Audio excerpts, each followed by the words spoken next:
Diyos, maraming salamat sa papuri at pagsamba ng inyong mga anak. Indeed, O God, you are in the midst of us. Maraming salamat because in your name, we are healed, we are blessed, and we are highly favored. Thank you, Jesus. And tunay nga, Panginoon, worthy is the Lamb who was slain. Karapat-dapat ka sa aming papuri at pagsamba. At tunay nga ng aming mga labi, tunay na dalangin namin na sa tuwina ang mamutawi dito ay papuri at pasasalamat sa inyo. Dahil mabuti ka, Panginoon, sa aming mga buhay. At kami nakatindig lamang dahil sa iyong kabutihan. We do not deserve it and yet you give it. Panginoon, salamat sa iyong biyaya. This morning, itinataas po namin ang aming pag-aaral sa inyo. Salamat, Banal na Espiritu. Ikaw ang tunay na magturo sa amin sapagkat ikaw ang aming guro. Kami turuan mo na mamuhay ng may karunungan sa mundong ito. Nang sa gayon, ikaw ay mapapurihan ng mga taong nakamasid sa amin. Sa iyong mataas na papuri sa pangalan ni Jesus. Amen. Amen. Amen. Palakpakan po natin ang ating Panginoon.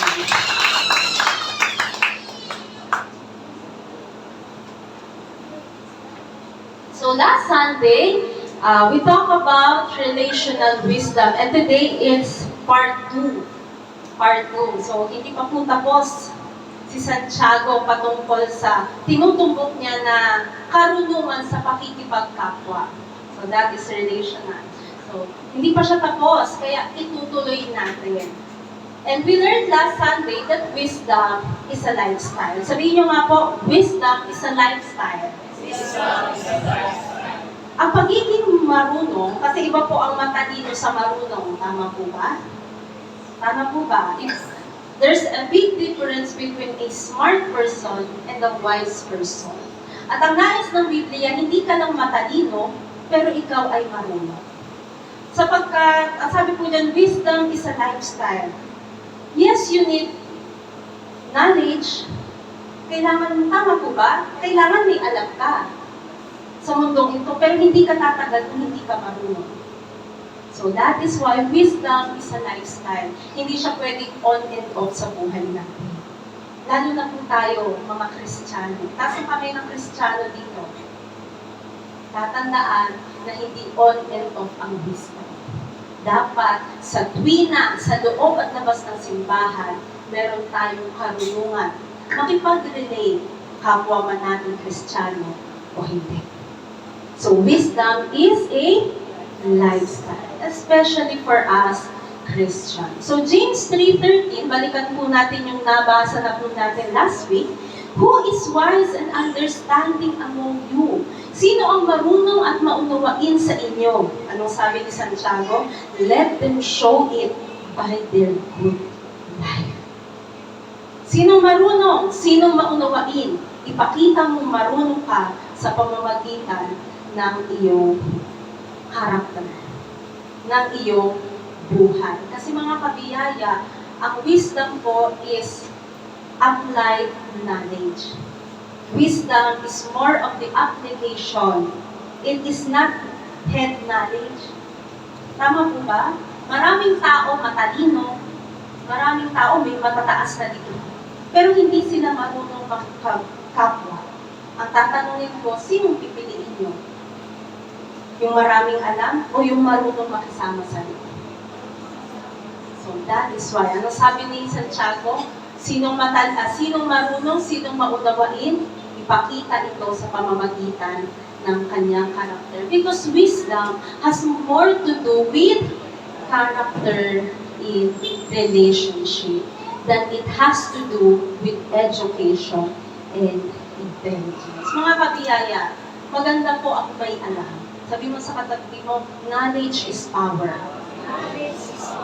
But that power is useless if you cannot apply it. That is why, tinuturo ni Santiago, ipakita mo na totoong marunong ka sa pamamagitan ng iyong pakikipagkapwa. Again, James 3:13, who is wise and understanding among you? Let them show it by their good life, by deeds done in the humility that comes from wisdom. One thing we learned last Sunday is that wisdom creates humility.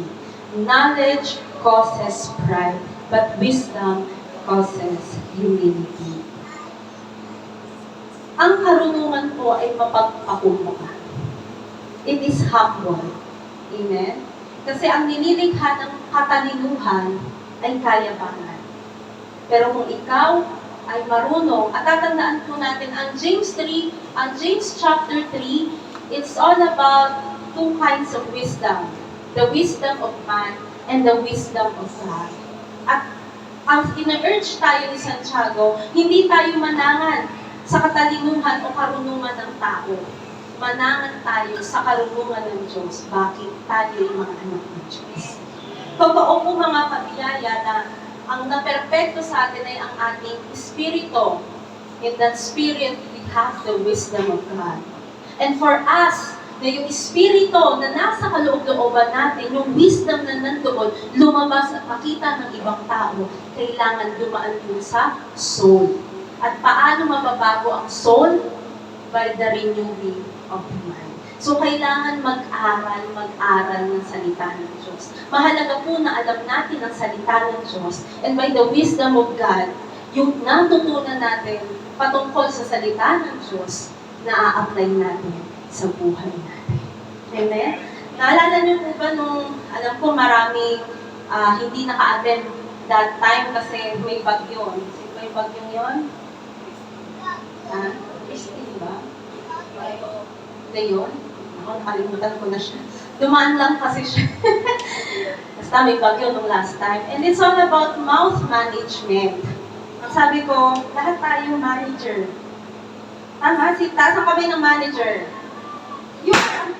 You are a manager. Ay, mga kabiyaya. December 1 pa lang ngayon, Merry Christmas. Batiin mo, katabi mo ng Merry Christmas. Buti paputok sa naalala ko, sabi ko, may Christmas muna bago-bagong taon. So, Merry Christmas. Totoo po bang Merry ang Christmas natin? Bakit alam natin bakit tayo nagdiriwang ng Pasko? Marami pong hindi nila alam bakit sila nagdiriwang ng Pasko.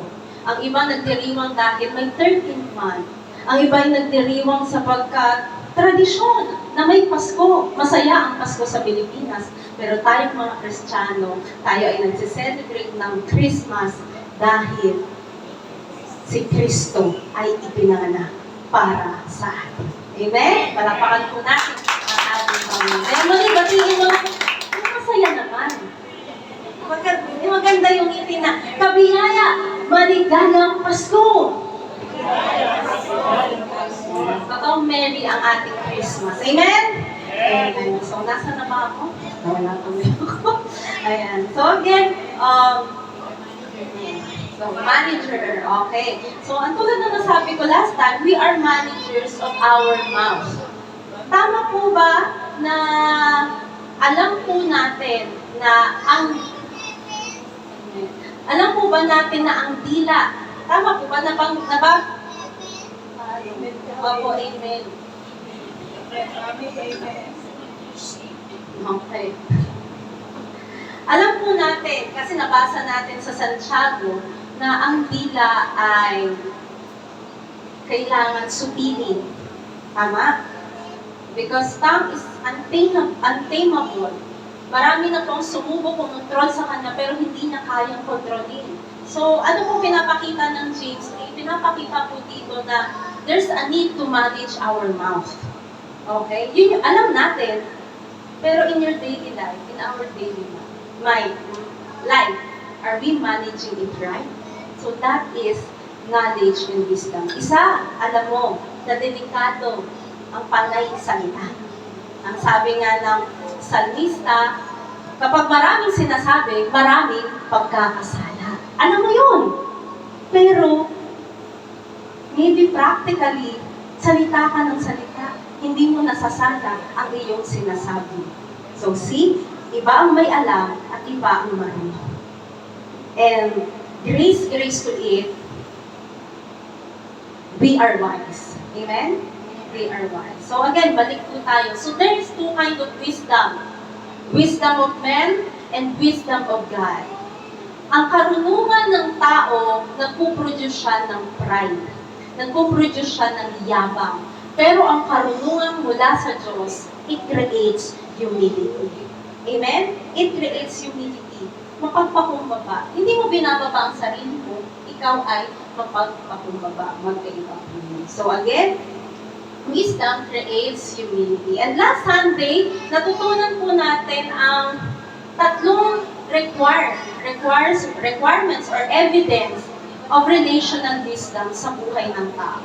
So, pakibasa po natin, relational wisdom requires that number 1, don't compromise our integrity. number 2, Don't antagonize others' feelings. and number 3, Don't minimize others' feelings. okay, naunawaan po ba natin ang mga ito? When you are, number 1, if you are wise, if you are wise, or I am wise, I will not compromise my integrity. At yun po yung sinasabi sa James 3:17, that wisdom is pure, puro, pusila. Ang ibig sabihin nito, kung anong sinabi ng salita ng Diyos, you take it by His word. Doon nakikreate yung integridad. Alam niyo mga kabiyaya, na-share ko lang, nung ako po yung naging Christian, naging stand ko na talaga kasi ang sabi sa Biblia, do not marry an unbeliever. Ako po ito, okay? Magkakaiba tayo, okay? So, naging stand ko na talaga na do not marry an unbeliever. And kilala niyo po ko, right? Ang mga nakaraan ko, actually, hindi naman madami yun. Mabibilis lang naman ang mga yun. Mga nakaraan ko, mga Kristiyano sila. Pero isa sa na-realize ko, hindi pa na pwedeng Christian lang. Dapat matured Christian. So mga binata, mga dalaga, kung kayo po ay pipili ng mapapangasawa, una sa lahat, ang piliin nyo, may Kristo. Isa pang mahalagang bagay, malalim sa Panginoon. Amen? So, yun ang naging stand ko. So, I was read, kahit na hindi magaganda, pero I stand to the truth na kailangan Kristiyano. Kasi yun yung sinasabi ng Biblia. Okay? And, so, I was really firm. Kasi yun ang ina-uphold ko eh. Lalo na yung naging pastor ako. May time po na may nanliligaw sa akin na na unbeliever. Ayan, nanliligaw sa akin unbeliever. Actually, kung titingnan mo siya, good na eh. Professional, mabait.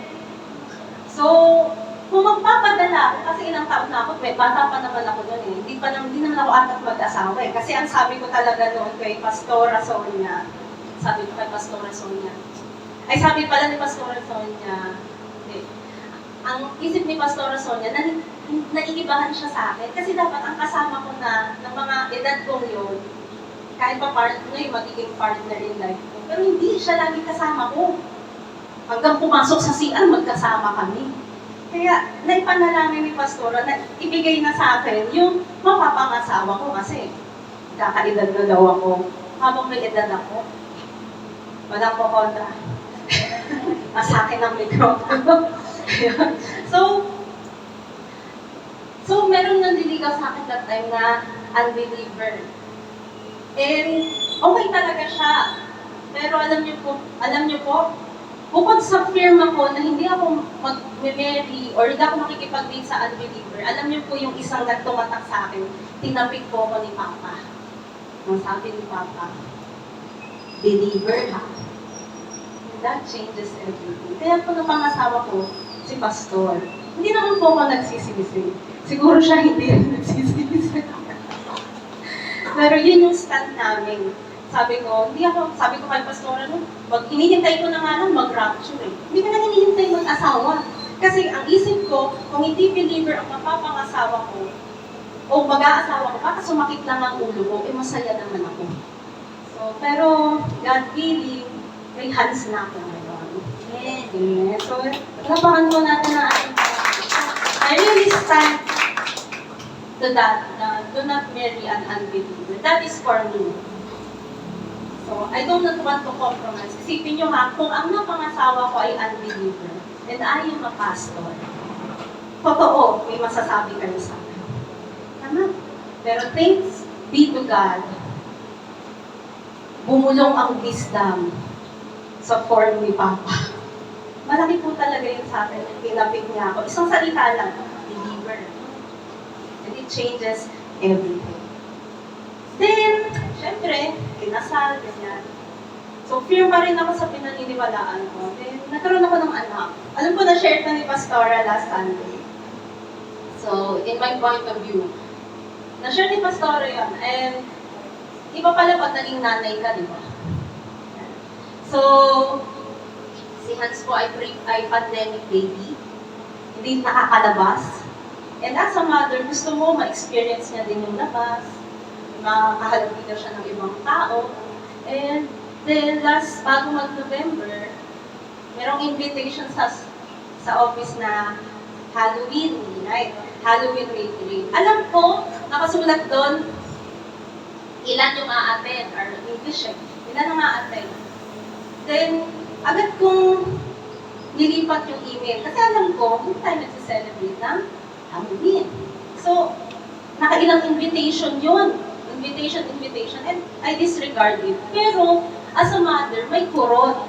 Kasi that time, gusto ko rin naman ma-experience. Naunawaan ko back ng mga magulang, mga nanay, especially, mga tatay, minsan ako, mo siya dyan. Pero ang mga nanay, di ba gusto mo ma-experience kasi may candy doon, tapos may pa-party doon. So, hindi tayo nagsiselebrate ng Halloween. Bakit? Buhay ang Diyos natin. Hindi natin sineselebrate ang patay, buhay ang sineselebrate natin. So, kinalipas kayo invitation, pero may kurot. So, para maibsan yung kurot, agad din chinat si Pastor. Tingnan mo, may Halloween dito sa office. Sabi niya, hindi naman natin papaano kasi hindi naman tayo nagsiselebrate ng Halloween. Siyempre, isinangguni ko muna sa asawa ko kasi we are a team. Mga mag-asawa dito, tingnan mo ang asawa mo. Team tayo.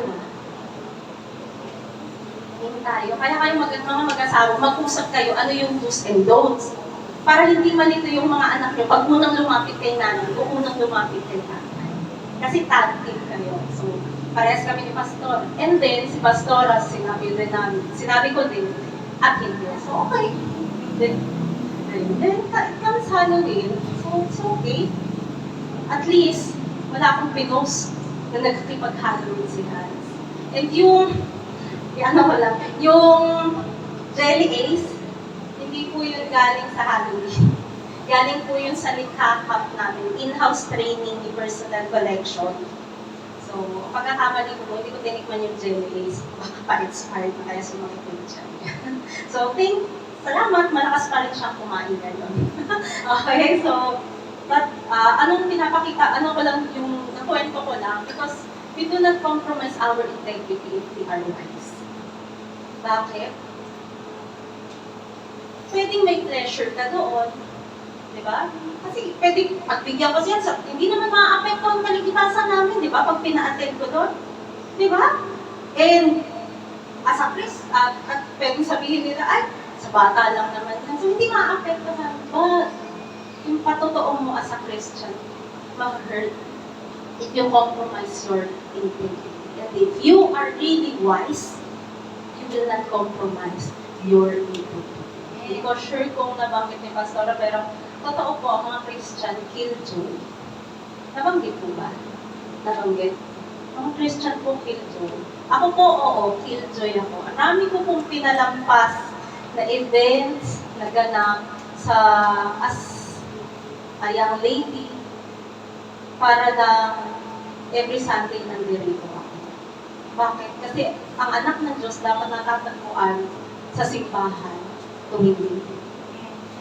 Yes. And nung pinanindigan ko yon, alam na ng mga kaibigan ko, friends pa rin kami. Pero alam nila, ay, Christian yan. Hindi natin yan maakala sa ganito. Kasi anak yan ng Diyos. See? Sino po ang mag-glorify pagdating sa mundo? Ang Panginoon natin. So we do not compromise our integrity It is my prayer to continually not compromise it. And it is my prayer to you that you do not compromise it. Why? Hindi maapektuhan ang kaligtasan natin. Pero maapektuhan ang ministeryo at ang pagtutoo natin sa ibang tao. Yun po yung iniingatan ni Santiago. Amen? Number 2, we do not antagonize others' anger. Because wisdom is peace and loving. Wala naman po dito gustong makipag-away.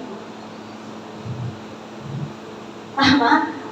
Wala. Bakit ang mga anak ng Diyos, they are peace loving.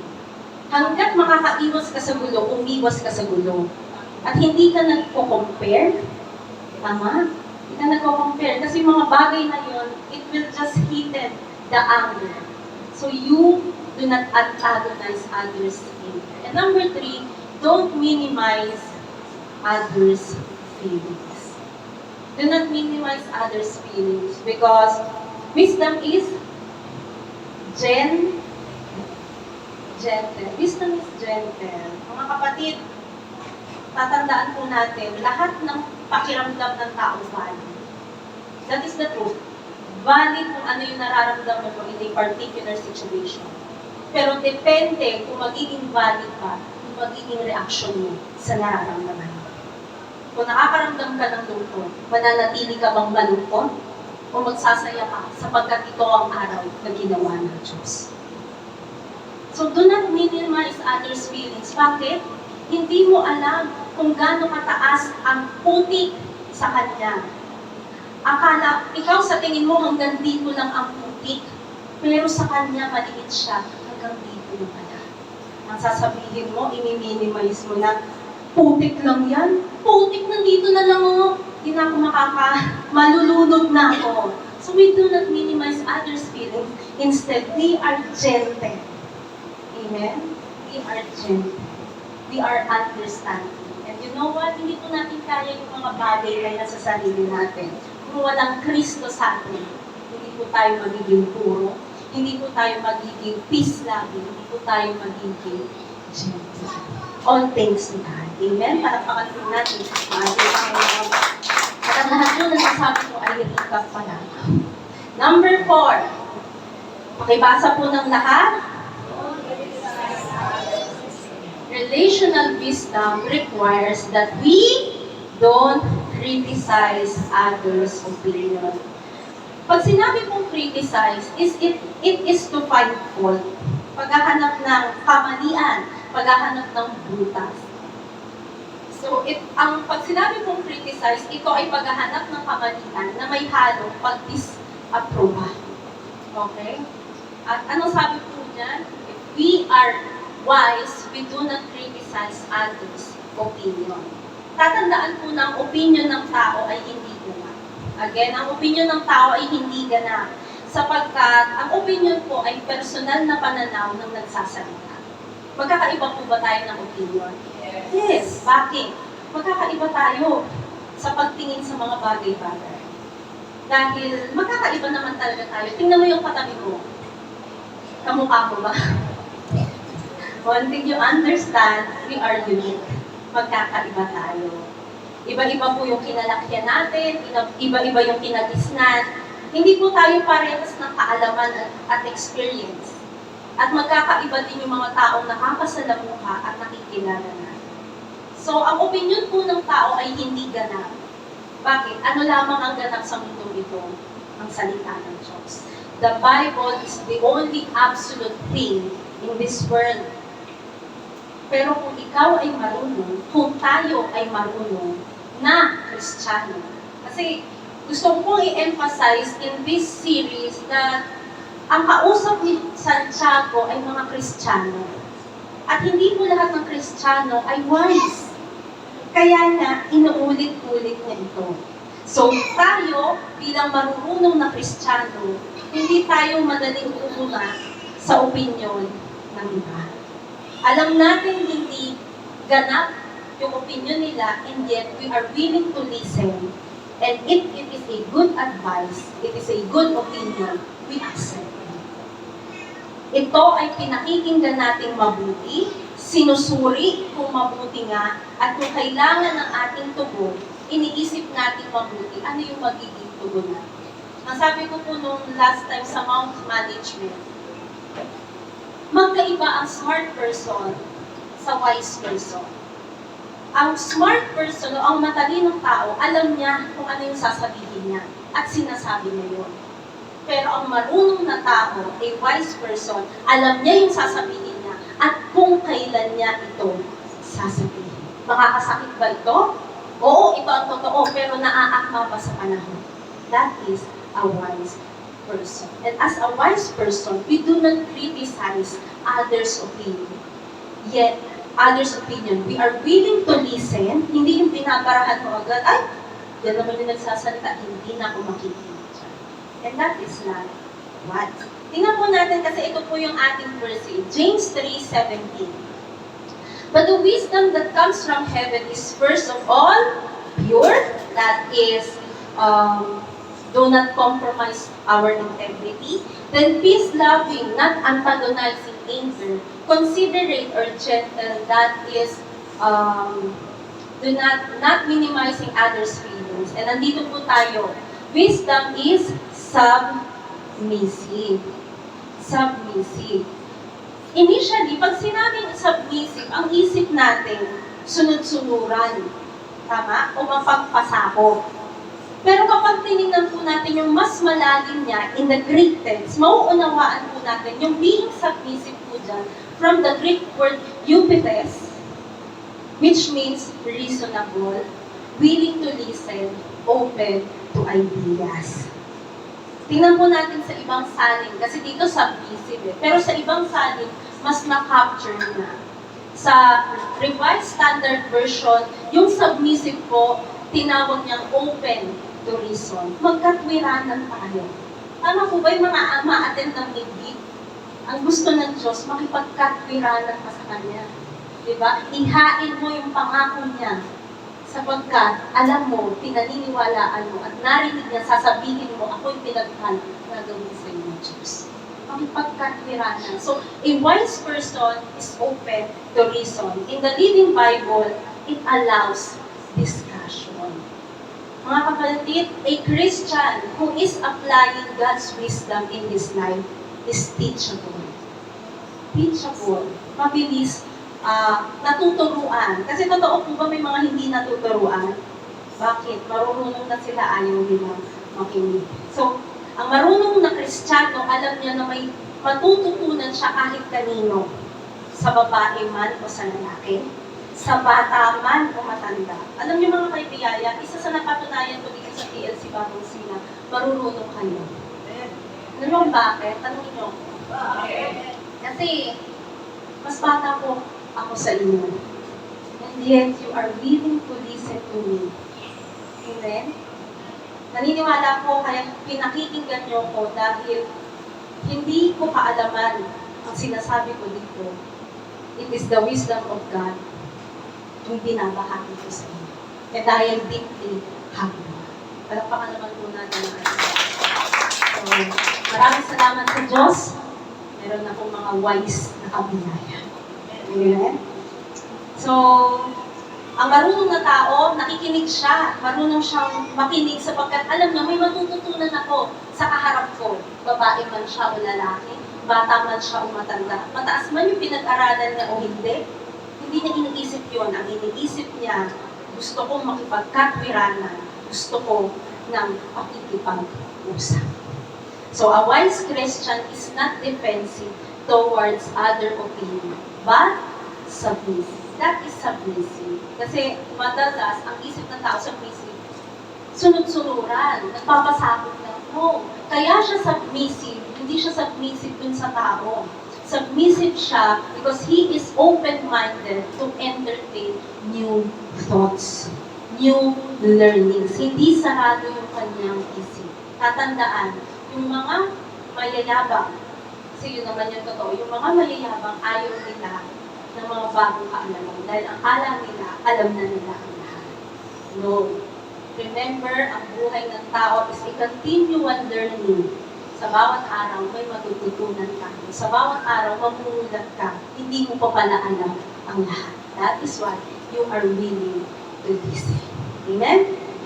So a wise Christian is not defensive towards other opinion, but submissive, because relational wisdom is submissive. Submissive. Hindi matigas ang ulo, pero gustong-gustong makinig at matuto mula sa kaisipan ng iba. Ito po yung submissiveness na tinutukoy ni Santiago. It is the willingness to listen and willingness to accept new thoughts. Mga kapatid, ang marunong na Kristiyano gustong makinig. Kayo ba? Gusto nyo makinig? Hindi. Kaya nga kayo nandito, right? Kasi alam nyo, hindi nyo pa alam ang lahat. Kailangan ang aking tasa, ang aking cup, yung aking cup hindi pa ito puno. Kailangan natin napupunuan ng bagong tubig. So, ang marunong na Kristiyano gustong makinig. Isinasantabi niya ang kanyang sariling opinyon at kaalaman upang sumalok ng bagong karunungan at mainam na payo sa iba. And of course, as a Christian, as a wise Christian, yes, you listen. Pero ikaw, habang ikaw ay nakikinig, tinitimbang-timbang mo. Tama? Naka-align ba to sa salita ng Diyos? Kasi hindi naman pwedeng tanggap ka ng tanggap. Okay? So, marunong na Kristiyano, kaya niyang timbangin ang tama sa mali. At the back of his mind, I am willing to hear what the other person is going to say. So, from there, ina-analyze niya kung ang opinion na ito ba ay nakalinya sa salita. Kung nakalinya sa salita ng Diyos, tatanggapin ko. Pero kung nakalinya ito sa karunungan ng mundo, I will disagree without being disagreeable. Pwede ka bang huminti na hindi ka nakikipagtalo? Pwede ka bang huminti na hindi kayo naghihiwalay, magkaaway kayo? Yes, pwede. So that is wisdom. That is wisdom. Hindi mo kinikriticize yung opinion ng iba, pero pinakikinggan mo and you analyze it. If it aligns to the word, accept it. If it is not, disagree without being disagreeable. Mga kabiyaya, the big question now, are you a reasonable Christian? Grace to you. Ikaw ba ay makatwirang tao? Kaya ba ng asawa at ng anak mong makipagkatwiranan sa iyo na hindi kayo hahantong sa pagtatalo? Tahimik ang simbahang ito. O nakakadalawang salita pa lang yung kausap mo, nakaamba na yung rebuttal speech. So, ang sabi ng Biblia, kung tayo ay makatwiran, kung ikaw ay makatwiran, ikaw ay nakikinig muna bago mo desisyonan yung iyong pinakikinggan. Tingnan po natin, Kawikaan 12:15. Ang akala ng hangal, palagi siyang tama. Ngunit ang taong marunong ay nakikinig sa payo. Ang hangal daw po, anong akala niya? Lagi siyang tama. Ngunit ang marunong, ano po siya? Nakikinig sa payo. If you are wise, you will listen to advice and not be so defensive when someone makes a suggestion. Mga kabiyaya, alam mo po itong book of James. Siyempre, ako unang tinamaan dito. Kaya dahil tinamaan ako, kayo din. Ako po kasi preacher mo, di ba? So, ganun lang po talaga because the Word of God is a two-edged sword. Tatamaan doon at tatamaan dito. Lahat tayo tatamaan. Salamat dahil tayo'y marunong, tinatanggap natin ng buo ang payo ng salita ng Diyos. Amen? So, mga kapatid, if you are wise, you will listen to advice and not be so defensive when someone is making a suggestion. This is the test. Handa ka bang makinig sa iyong asawa kung paano mo siya mapapasalamat? Mga mag-asawa, nagtinginan na. O, pala desisyon ka lang. Ito ang sa tingin ko magpapasaya sa kanya. Period. Ito yung bibilhin mong regalo kasi sa tingin ko, ito yung gusto niya. Hindi mo isinang-alang-alang kung ano yung gusto ng asawa mo. Ang isinang-alang-alang mo, ano yung gusto mo. At kapag ikaw ay pinuna ng iyong asawa, nagagalit ka ba? Nanggagaslight ka ba? Hindi ka lang naman marunong makontento. May iba ka pa atang hinahanap eh. Masyado ka lang sensitibo. Handa ka bang makinig sa iyong magulang? Mga anak, handa ka bang makinig sa iyong magulang ukol sa kung ano ang tunay na mahalaga? O matigas ang iyong ulo, ayaw mong makinig kasi ang akala mo, akala o ang iniisip mo, iba na ang panahon noon sa panahon ngayon.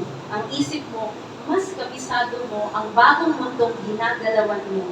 Hindi mo naisip, magbago man ang panahon, hindi nagbabago ano ang tama at mali. At yan ay dinaanan na ng magulang mo, pabalik na sila. O handa ka bang makinig sa iyong mga anak, mga magulang? Ukol sa mga bagay na bumabagabag sa kanila. O sarado ang iyong isip, ayaw mong pag-usapan, sapagkat bunga lang naman yan ng kanilang batang isipan. Kaya nila nararamdaman yan, kaya nila yung nag-isip, bata pa eh. O ito pera, bumili ka ng gusto mo. Okay? Isip mo, mag-aaksaya ka lang ng panahon, eh kaya may nahabol ka pang bills, may nahabol ka pang due date, instead na makipag-diskusyonan ka sa anak mo, ito pera, sundin mo na layaw mo para everybody happy. Hindi mo naisip bilang magulang, makaka-apekto kaya ito sa hinaharap nila? Makakabuti kaya ito sa kanila? O ikaw, as an employee, mabilis ka bang mairita? Kung may suhestyon ang iyong boss para mapadali ang trabaho? O marunong ka ng masyado, alam mo na ang gagawin mo kasi matagal na ako dito eh, alam ko na to. I know my job, sir. Kabisado ko na to. I know the nitty-gritty of everything. Hindi mo naisip na yung suhestyon ng boss mo, malaki yung tulong para makatipid siya. Eh, wala ka namang pakialam kasi marunong ka nga, hindi naman ikaw ang namumulong. So see, the book of James is a test. Tinitest tayo. Are you wise or are you not being so wise? Only God and you knew. Amen? So wise people do not criticize people's suggestion, especially if those, ito mga kabiyaya, ang marunong na tao, hindi po nagkikriticize ng suggestion ng ibang tao, lalo na kung yung taong nakikipag-usap sa kanya ay nasa authority. Yun po yung submissive na tinutukoy doon sa verse. The Greek word eupites uses the idea of a soldier yielding to the authorities above him. Totoo po ba na yung mga sundalo, they are trained na kahit anong sabihin ng commander-in-chief, susundin ka? Yes, that is the thought or that's the submissiveness na sinasabi ng Greek word eupites. It is yielding to the authorities above him. It was used to describe someone observing legal and moral standard. Bakit? Sapagkat ang mga taong nasa kapangyarihan o nasa authority ay mas reasonable yung mga opinion. At dahil mas reasonable ang kanilang opinion, magbe-benefit yung nakikinig. Okay? Tama po ba na kung gusto mong matuto sa biology, sino kakausapin mo? Scientist or a biology teacher. Tama ba na pwede naman may maituro yung mathematician, pero may mas matututunan ka sa biology teacher? Yes. So, as a wise person, you know that those people who are into authority or may standing na mas alam nila to, you hear him. Okay, Kawikaan 9:9. Turuan mo ang marunong, ito po, turuan mo ang marunong at dudunong pa siyang lalo. Turuan mo ang matubig at sa kaalaman, siya'y inanap. Kaya ang mga marunong, willing magpaturo.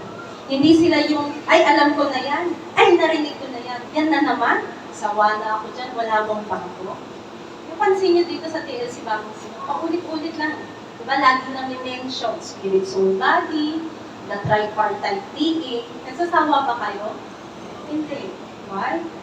Because I believe you are wise. Amen? Willing kayong makinig na makinig sapagkat repetition brings retention. So kung may pagkakataon na makapakinig at matuto, igagrab ng marunong na tao yung chance na sa gayon mas matuto siya. Pero yung ayaw makinig, hindi dumadalo sa mga pagtitipon na matututo siya. They are willing, so wise people are those who are willing to accept and receive the truth, whether it hurts or not. Masakit ba ang katotohanan? There are times ang katotohanan sinasaktan ka.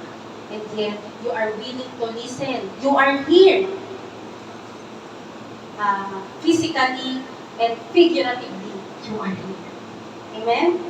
So, wise people are willing to take instructions and not just take instruction, but apply that instruction. Isa pong bagay na nakinig ka.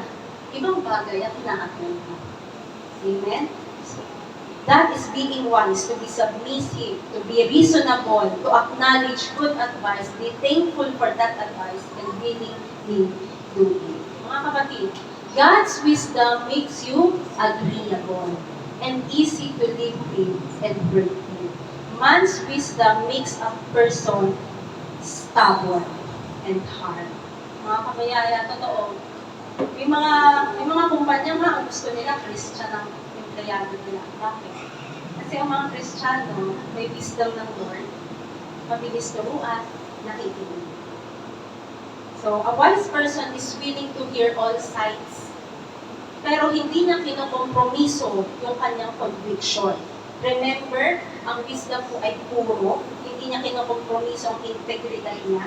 So, when God's wisdom is at work, there is willingness to listen, to think about it, to pray for it, and obey what God reveals. Mga kabiyaya, that is wisdom. Willingness to listen. Ito pang bagay na to, pag ginawa ko, makakabuti. Iisipin niyang maigi, ipapanalangin niya. At kung ano yung sinabi ng Diyos, susundin niya. That is wisdom. That's how God's wisdom works.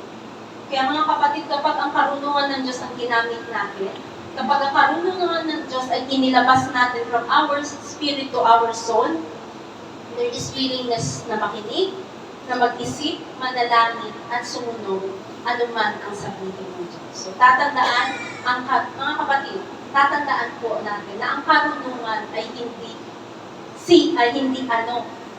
sino. Again, ang karunungan ng Diyos ay hindi kundi sino. Sino po ba ang karunungan ng Diyos? 1 Corinthians 1:30, it is because of Him that you are in Christ Jesus, who has become for us wisdom. Sino ang karunungan ng Diyos? Si Kristo. Itaas ang kamay ng mayroong mga Kristo sa kanilang mga puso. Amen. Mga kapatid, para sa kapakanan natin mga anak ng Diyos, ginawa ng Diyos si Kristo ang karunungan. Si Kristo nasa atin, kaya nasa atin ang karunungan ng Diyos.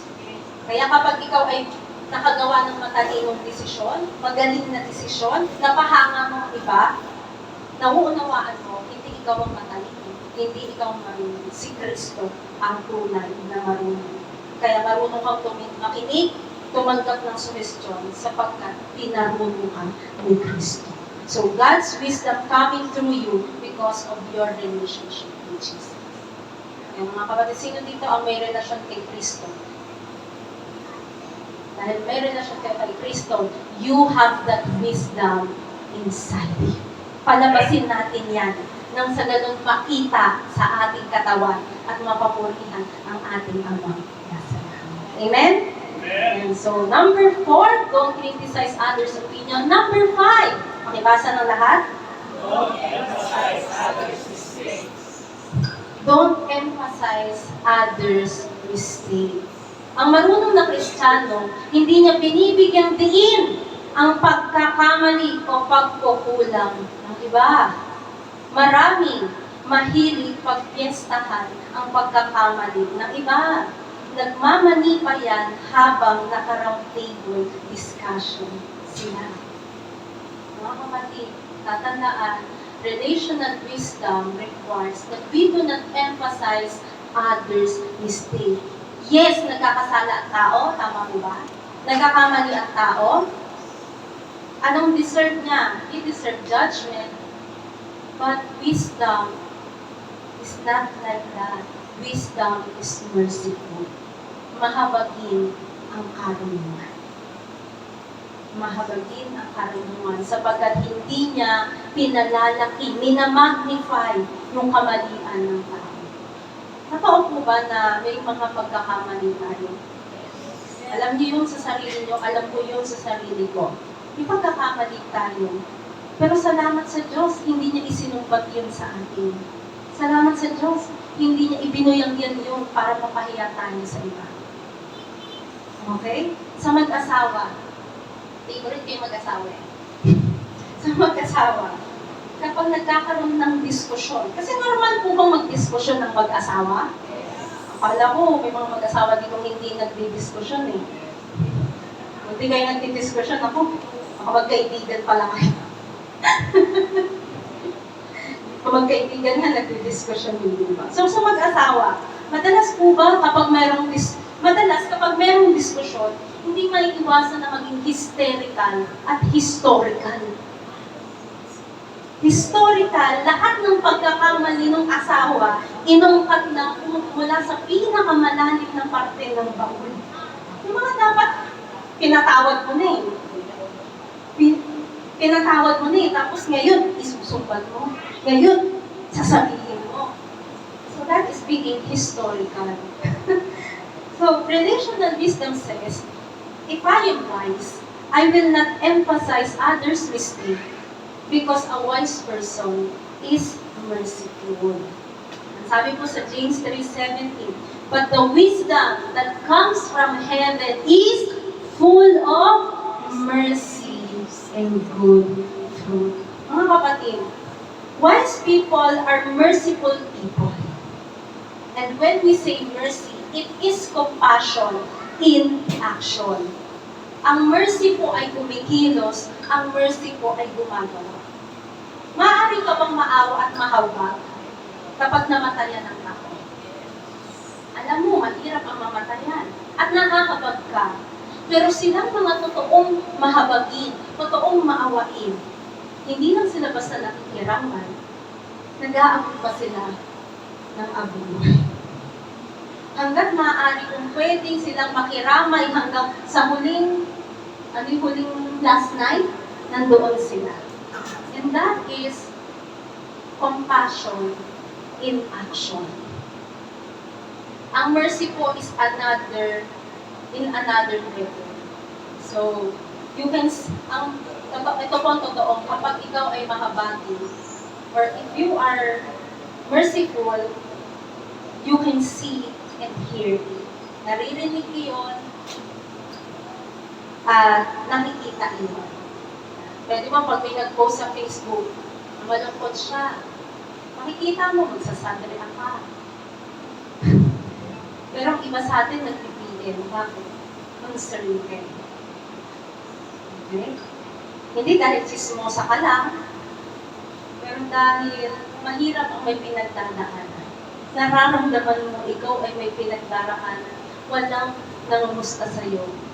And that is why, being wise, alam mo yung pinagdadaanan niya, mabigat yung pinagdadaanan niya, you extend your hand, and you extend your heart. That is being wise. So a wise person is genuinely concerned to other people. Ang earthly wisdom po, ang focus niya, your problem is your problem. Leave me out of the sight. Earthly wisdom says, I don't care and we don't care. But heavenly wisdom says, your problem is my problem and I am willing to help. Grabe, no? Grabe pala ang marunong na tao. Akala natin ito lang siya, pero malalim pala ang tao ito. So, upang mas maunawaan natin ang habang sa perspektibo ng salita ng Diyos, tingnan po natin yung 4 na beses kung kailan nabanggit yung mercy. Una po sa awit 145:8. Ang sabi po dyan, Panginoon, kayo'y mahabagin at matulungin. Totoo po bang mahabagin ng Panginoon? Yes.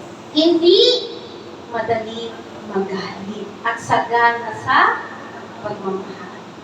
Totoo po ba na tayong mga Kristiyano, may nagagawa pa rin, totoo po ba na tayong mga Kristiyano, may nagagawa pa rin tayo hindi maganda sa paningin ng Diyos?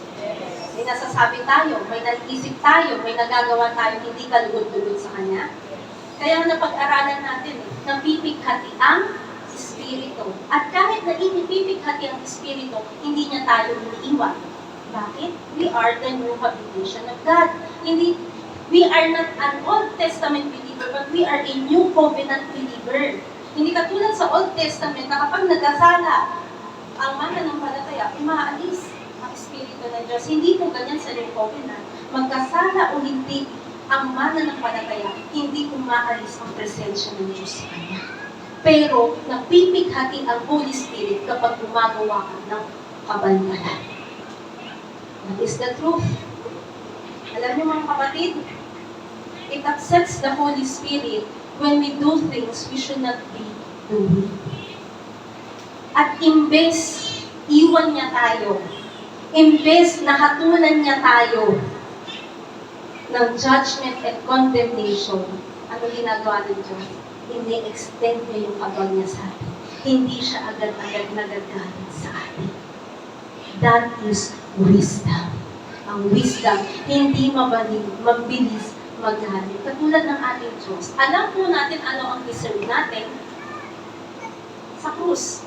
Alam natin hindi dapat si Kristo ang nakapako. Alam natin tayo dapat ang nakapako dahil hindi kasalanan ni Kristo yung kasalanan natin. And yet, because God is wise and God is merciful, siya ang tumako. And we receive mercy. We receive grace. Amen? And we must extend that to other people.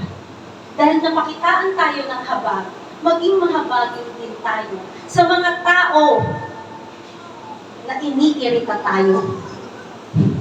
Sa mga tao na dinidisappoint tayo.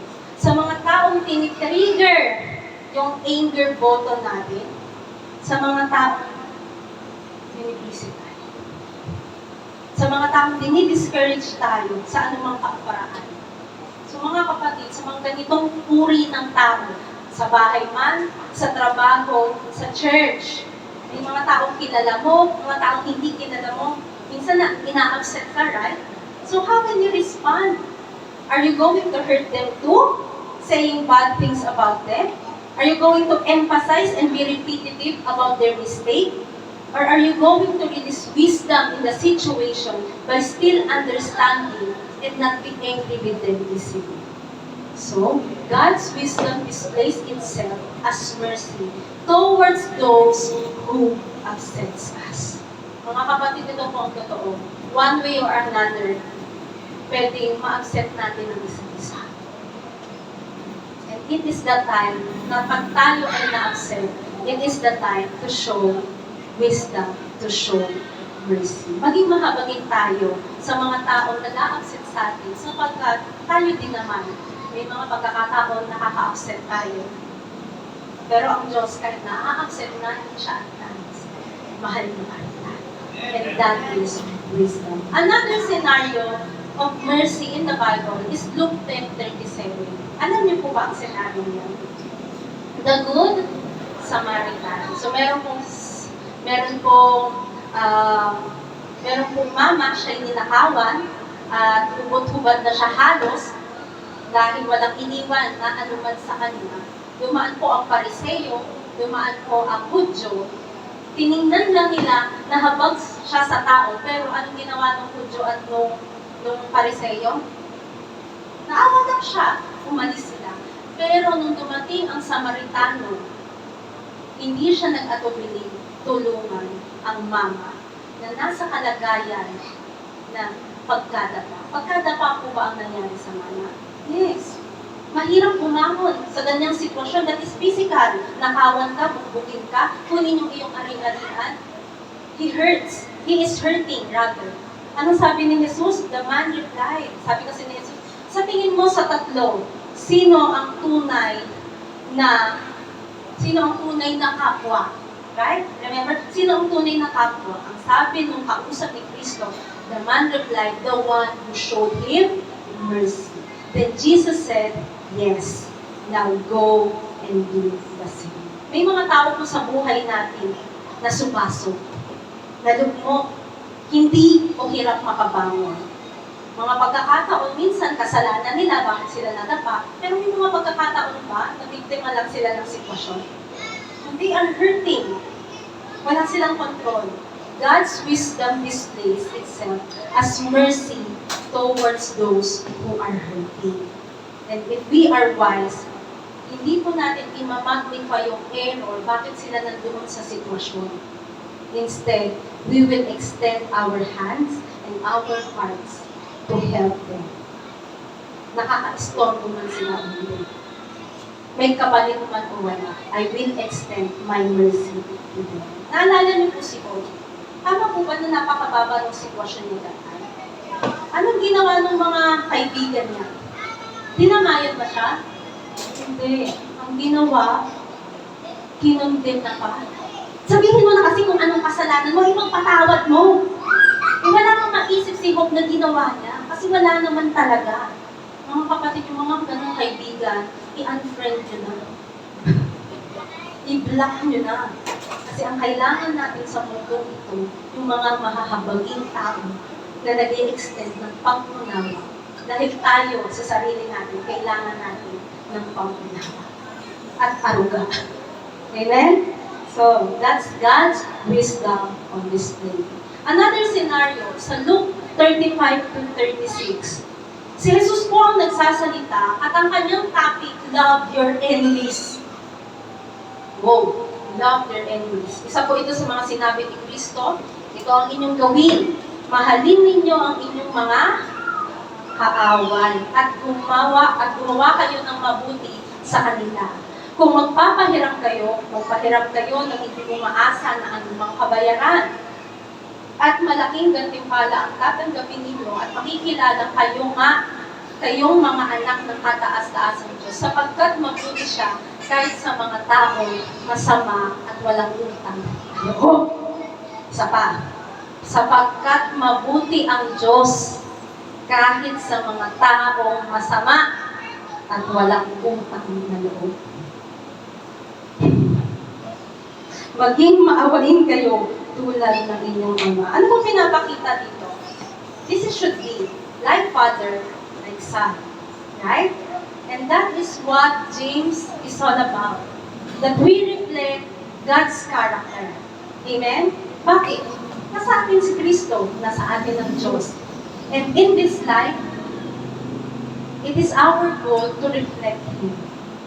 Hindi para pagpalain ka, pero para maluwalhati siya na nagligtas. So a wise person is merciful towards those who don't like him. Isa pa, a wise person is merciful towards those who don't like him. Totoo ba may mga taong ayaw sa inyo? Yes. Ayaw sa akin, ayaw mo din sa kanila. Ayaw sa akin, mas ayaw mo sa kanila. Diba? Yun yung thinking ng mundo eh. Ayaw mo, di ba mo?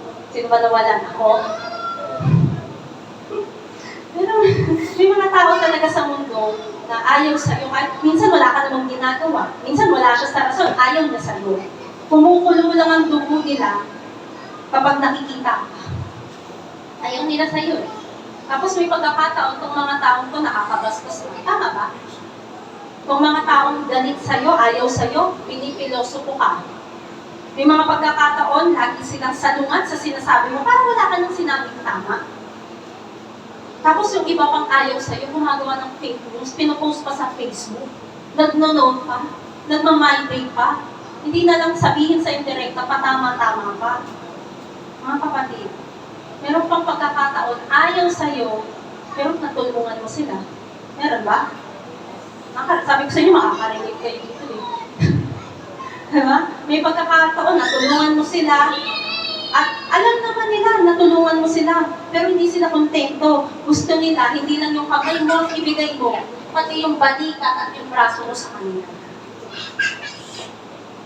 So see, madalas these are ungrateful, ingrata, at mga masama ang ginagawa sa iyo. So meron po ba Makarelate lahat? Ngunit, kung hahayaan po natin ang karunungan ng Diyos na gumalaw sa atin, hindi ka maiinis. Hindi ka manunumbat, kundi maaawa ka sa kanila. Bakit? Kahabag-habag sila. Wala silang pusong mapagpasalamat. Wala silang pusong appreciative. And that is, nakakasakit yun, tama? Magkakasakit ka kapag hindi ka mapagpasalamat na tao.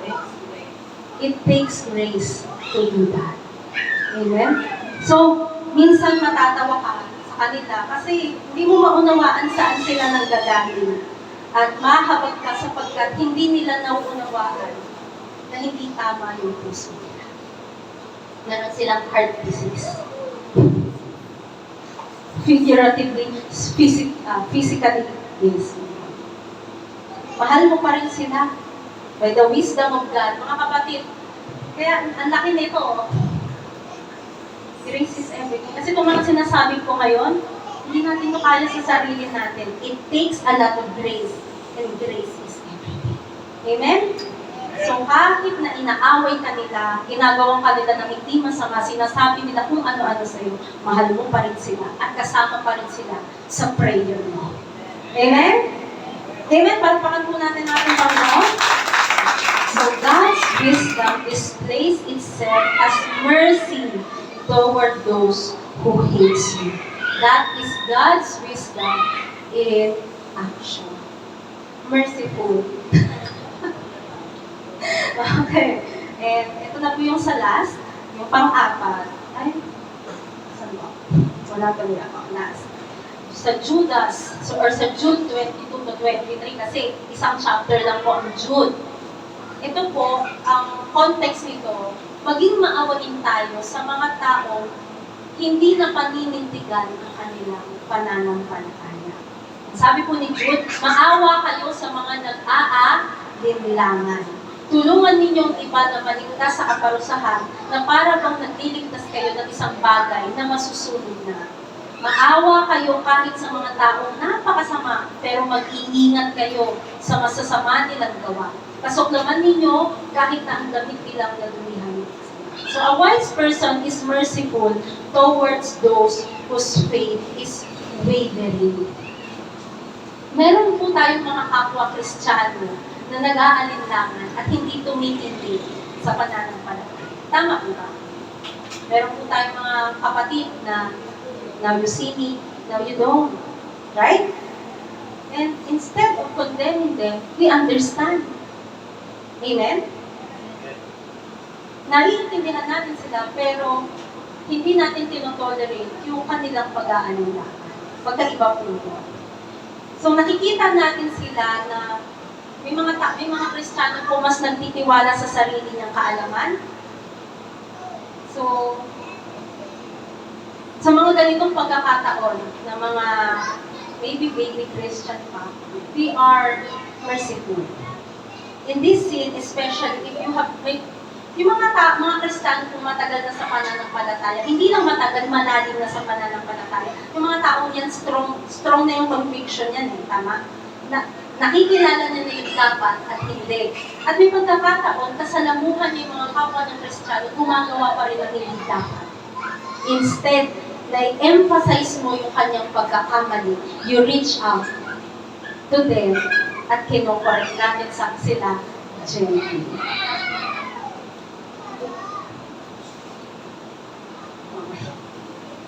So it's a time, mga kapatid, but you know what? When you see someone's faith wavering, it is a time to demonstrate mercy.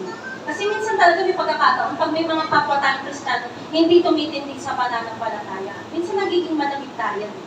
Nagkakaramdam tayo ng coldness, nakakaramdam tayo, ay, ang kapatid naman na to, ito na naman siya. So instead, we do that, we show mercy. Kahit na yung kanilang attitude ay parang alon na sinisiklot siguro. So see? So when you see someone's faith wavering, it is a time to demonstrate mercy, not coldness or rejection or ridicule. Hindi natin din i-emphasize yung pagkakamali nila. Instead, it is a time for God's wisdom. It is a time for mercy. This is where you love them. But you hate the sin. Kasi kasalanan ng pag-aalinlangan. Kasalanan ang hindi pagtindig sa pananampalataya. You still love them, but correct their sin. Hindi mo pinupost sa Facebook, wala ka na naman, absent. Hindi. Instead, nag-PM ka lang, kapatid, kumusta ka na? Minsan nanggigigil ka, pero hindi ka nanggigigil sa chat. That's merciful, mga kabiyaya. Mahirap yan, no? Pero, nagagawa natin sa biyaya ng Diyos. Amen? Madalas kasi may mga mahilig talaga mag-emphasize. Paulit-ulit. Nakaraan mo ng kasalanan, ibinabalik. Nakaraan mo ng pagkakamali, ayan na naman siya, uulitin niya. Tama na. Tama na. Alam niya nagkamali siya. Alam niya nadapa siya. It is time to show mercy. Amen? This is why James, show mercy. Sabi ni James, show mercy, but do so with great caution. Okay? So when you are merciful, you are understanding towards the doubtful. That is God's wisdom in action. Mga kapatid, sa buhay natin, merong mga taong tuksong-tuksong na tayo ay husgahan o itrato ng hindi maganda kasi meron tayong nasabi at nagawa na hindi maganda. Tama ba? Tama. Pag tayo nagkakasala, ewan ko ba bakit parang minamagnify mo pa yung pagkakasala ko, ikaw rin naman mas Tama ba? May mga tao na grabe yung panghusga nila, hindi nila nakikita nila yung mutas ng iba, pero hindi nila nakikita yung troso sa nakabaladra sa mata nila. Grabe ka naman na i-magnify yung kasalanan ko. Eh kung sabihin ko kaya sa iba ang pagkakamali mo, baka maglaho ka. Diba? So, sa buhay natin, meron mga taong tuksong-tuksong husgahan tayo at hindi tayo itrato ng maganda dahil nagkamali tayo. Gusto-gusto natin ipamukha sa kanila, nagkamali sila. Mali sila. Gusto-gusto natin mamakat sa kanila, nagkamali sila. But God wants us to experience, alam niyo po, sa mga ganitong pagkakataon, nagigil ka na, lalo na kapag ine-emphasize ng iba yung kasalanan mo. Nagigil ka na, ito yung pagkakataon, gusto ng Diyos, maranasan mo yung tagumpay. At alam mo, yung mga kabiyaya, ang tagumpay, kadalasan dumadating in the form of mercy. Sabi po sa Santiago 13, ngunit ang habag ay magtatagumpay sa paghatol. Mercy triumphs over judgment. In God's opinion, those who are merciful are the winners. Yung mga taong hindi ibinababa ang tingin nila towards sa iba, yung mga taong hindi judgmental, hindi nagpapagdena, at hindi adkan, para sa Panginoon, they are the winners. Why? Because in God's wisdom, mercy wins. Mga kapatid, na kahit gusto natin isampal sa kanila ang kanilang pagkakamali, you, being a wise Christian, chooses to show grace and mercy. Kasi tayo rin ba, pinakitaan tayo ng habang? Kung isusumbat lang ng Panginoon lahat ng pagkakamali natin, baka maging bula na lang tayo. Okay? Pero ginawa ba ng Diyos? Hindi. Niyakap niya tayo sa ating karumihan. Inibig niya tayo, hindi natin matutupasan. Ang sabi po dyan, ito po yung difference. Grace is to receive what you do not deserve, while mercy is to not receive what you deserve. Ang biyaya po ay tanggapin ang hindi nararapat sa iyo, habang ang habag, hindi mo tanggapin ang dapat sa iyo. Kapag ikaw ay nagkamali, kapag tayo ay nagkamali, dapat hatulan tayo. Pero pag pinakitaan tayo ng mercy, imbis na hatulan ka, inuunawa ka. Imbis na hatulan ka, iniintindi ka. Imbis na hatulan ka, nananahimik siya at pinapanalangin ka. That is mercy. Mga kapatid, ang isip natin, yes, they deserve the treatment, but mga kapatid, pakinggan niyo po ako. Yes, yung mga taong nagkakasala sa atin, they deserve, maybe may treatment tayo na isip na deserve nila. Pero, as a wise Christian, is it relationally wise to continue magnifying what is done? Tapos na eh, nangyari na. So this means you have a choice. This means you have the power to either bring mercy into a relationship or harsh judgment. Mga kapatid, you can bring kindness or rudeness to the table. Nasa iyo ang habag. Papakita ka ba ng habag? Papakita ka ng habag. In Colossians 2:12, God is saying, clothe yourself with tender-hearted mercy. Let mercy be as common and evident in your life as clothes you wear. Tingnan po natin sa Proverbs 17:9. Kung patatawarin mo, makinig maganda yung verse, kung patatawarin mo ang kasalanan ng iyong kaibigan, mananatili ang inyong samahan. Ngunit, kung patuloy mo uungkatin ang kanyang kasalanan, masisira ang iyong pagkakaibigan. Maganda yung verse. Dito sa verse na to, meron tayong freedom to choose. Are we choosing love or are we choosing hate? You choose. Diba? Is judgment worth the risk of losing this relationship? As husband, as a wife, ano yung pwede kong palagpasin na lang? Ang asawa mo, 3 inches away yung lagayan ng labahan. Hindi pa na-shoot. Dahil ba dun sa labahan na yun, pagsisiklaban ng awan, uuwi ka na sa magulang mo, bakit ka umuwi na? Ay, hindi marunong maglagay ng labahan sa tamang lalagyan. Nakakainis. Oh, makarelate sila, oh. Tama? Yes. O kaya, kumain. Nauna ka kumain kasi ang tagal niya nauna ka na kumain. Imbis na ilagay doon sa lababo, iniwan sa lamesa. Hindi pa hinugasan. Susumo kita sa nanay mo. Susuli kita sa nanay mo. Ilagay mo yan doon, hugasan mo yan doon. Mga kapatid. See?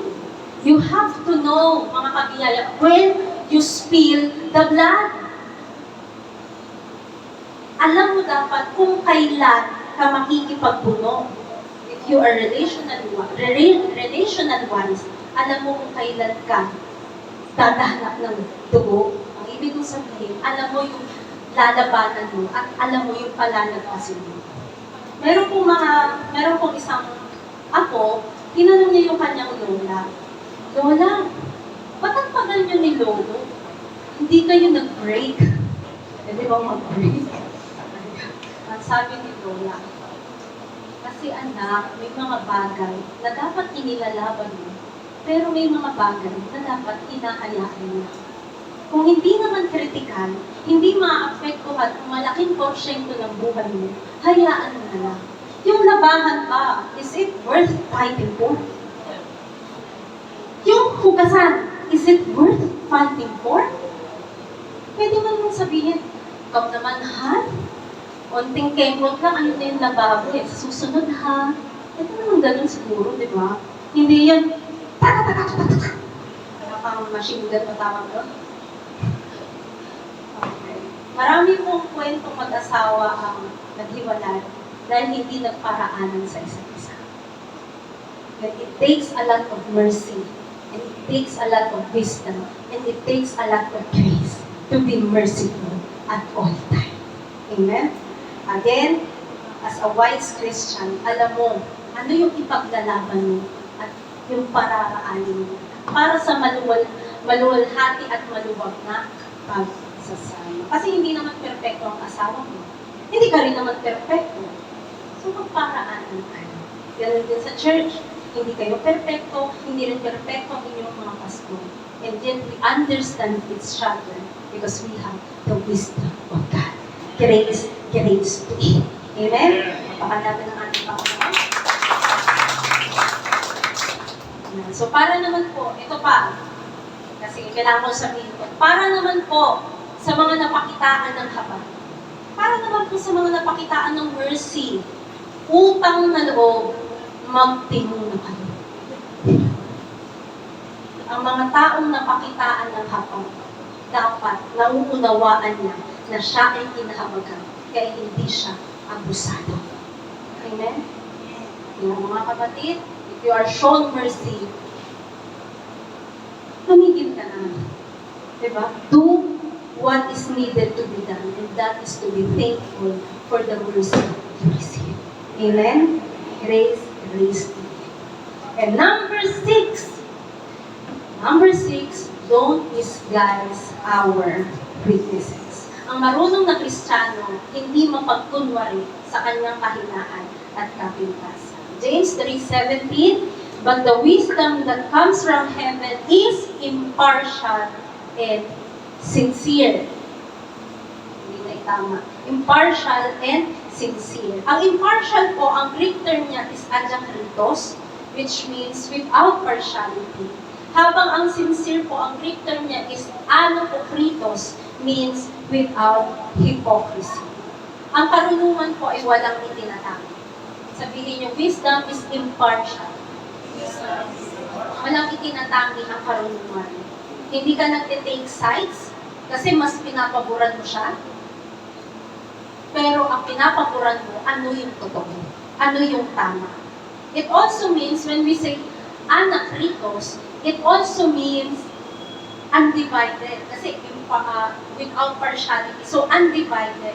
Walang middle ground. Hindi ka lukewarm. You're either a friend or a foe, but not both. So, you are of the world or you are of God. Choose. Ikaw ba ay sa Diyos o ikaw ba ay sa mundo? Bilang Kristiyano, marunong, dapat ikaw ay laging nakapanig sa pananaw ng salita ng Diyos. And that is wisdom. Amen? Grace, remember our series, matagal-tagal na to, Grace in the Marketplace. Ang sinasabi ko dito, nandito ka man sa loob ng church, o nasa labas ka ba, nasa kapitbahay ka man, nasa tindahan ka man, nasa trabaho ka man, hindi nawawala yung pagka-Kristiyano. Hindi ka nahahati. Kapag dito, Sunday Christian ka. Pero pagdating ng Lunes, nag-iibang ano ka. No. Being wise is being impartial. Inside or outside the church, I am a child of God. Amen? Ang karunungan ay totoo, all natural, walang halong kemikal. Walang pagkukunwari, walang pagbabalat kayo. I am a Christian inside and outside the church. Kung ano yung pinaniniwalaan ko dito, at kung ano yung tinitindigan ko dito sa loob ng church, hindi nagbabago, Kristiyano man o hindi ang kaharap ko. That is impartiality. So relational-wise people are honest and open. Hindi ipokrito o pakitang tao. Kung saan ako, doon ako. Okay, so they are real, raw, and authentic. Kung sila man ay nagkasala, inaamin nila. Hindi sila nagsasabi, hindi ko yung kasalanan, perfect. No. Ang sabi po ni Barbara Johnson, openness is to wholeness, as secrets are to sickness. So, I am a Christian. I am not perfect. Totoo ba? Perfect tayo? Hindi. I am not perfect. And to your shock, alam ng ibang tao, alam ng mga hindi Kristiyano, at alam din ng mga Kristiyano, hindi ka perfect. Kasi hindi naman nila ina-expect perfect ka, pero ina-expect nila, iba ka. Amen? So, wise people do not pretend their flaws. They openly say, I am a work in progress. And I need grace and I need mercy as I have shown before. So, as a wise person, you are sincere. You are impartial. And it is being honest that we are all struggling. Sa struggle tayo. And we are sustained only by the grace of God. Proverbs 28:13, ang sabi po, hindi ka uunlad kung hindi mo ipahahayag ang iyong mga kasalanan. Ngunit kung ipapahayag mo ito at tatanigdan, kahahabagan ka ng Diyos. Naniniwala po ako na ang mga Kristiyano, yung mga totoong na kay Kristo, they are impartial and they are sincere. Bakit? Ginamit po natin na tayo ay nakakilala. Inamin natin tayo yung nagkasala. Kailangan natin ng tagapagligtas. Willing tayong makinig sa Ebanghelyo. Tinanggap natin si Kristo at ngayon tayo mga anak ng Diyos. And that is wisdom in itself. Kaya nasasabi ko na marunong kayo sapagkat tinanggap ninyo ang karunungan ng Diyos. Palapakan po natin ang Diyos. So, let's do the recap. Kung po na matuwid. Basahin po natin yung anim na natutunan po natin sa James 3:13-18. So, relational wisdom requires that we, number 1, number 2, number 3, number 4, number 5, number 6, as I said, lahat po ito ay grace in action. Amen? Grace is everything. And in here, sa ating pakikipagkapwa-tao, we need the grace of God. So our big idea in Christ, I can relate with others wisely.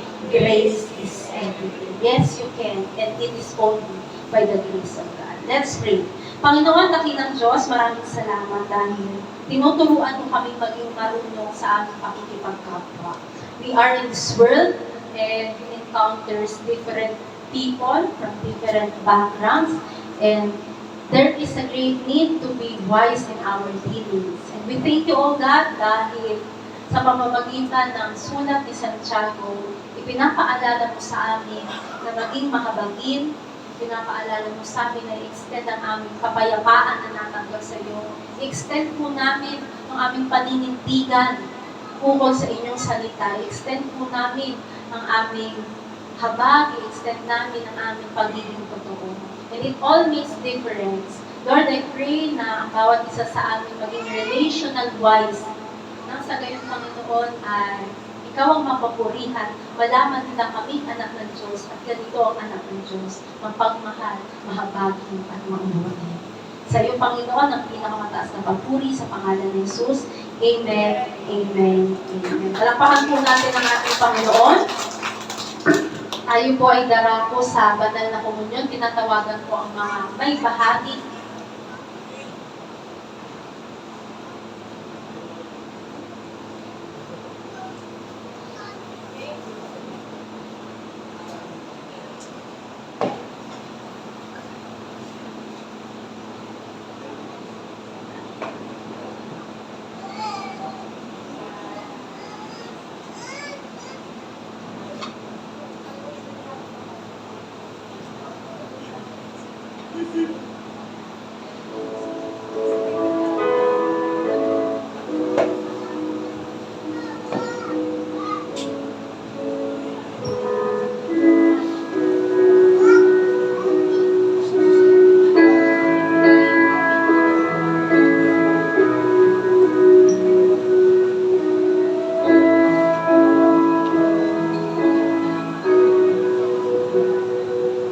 Tandaan na ang tinapay ang pinakamakapangyarihang simbolo ng katawan ni Kristo para sa ating kagalingan, at ang katas ng ubos ang pinakamakapangyarihang simbolo ng kanyang dugo na nabubo sa krus ng Kalbaryo para sa ating katawan.